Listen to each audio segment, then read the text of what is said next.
এটা সবটাই পুলিশকে বার করতে হবে। মুখ্যমন্ত্রী মমতা বন্দ্যোপাধ্যায় নিজে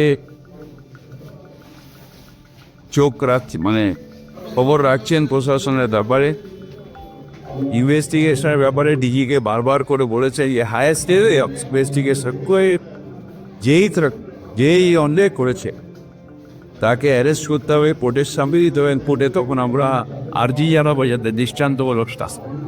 এই যে খুন, এই খুনের প্রকৃত দোষীকে খুঁজে বার করতেই হয়।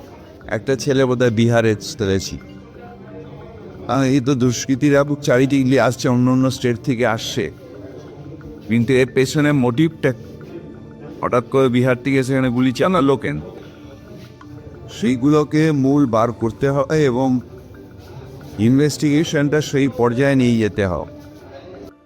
বহুদিনের পরিচয়, পলিটিক্সের বাইরে ওর বাড়িতে থাকা। যখন মালদা থেকে যেতাম বা কলকাতা থেকে হল্ট থাকলে চৈতালি খাবার পৌঁছে দেওয়া, সে ভেরি শকিং।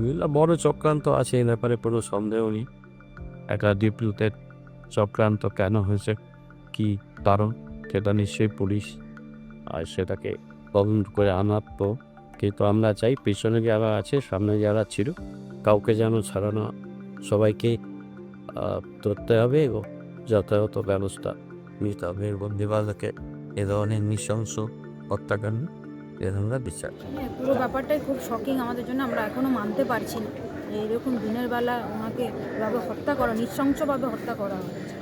এর পিছনে কারা আছে মুখ্যমন্ত্রী নিজেও বলেছেন, পুলিশও তৎপর, তারা দেখছেন যে ব্যবস্থা, তারা ইনভেস্টিগেশন শুরু করেছেন। দুজন শুনছি অ্যারেস্টও হয়েছে এবং যারা ইনভলভ, আমরা একটা জিনিস বুঝতে পারছি যে কেউ তো ইনভলভ আছেন, কোনো কনস্পিরেসি হয়েছে। যারা ইনভলভ তারা যাতে ধরা পড়েন এবং তাদের যাতে কড়া শাস্তি হয়, আমরা এটা সবাই চাইছি, এটাই আমাদের ডিমান্ড।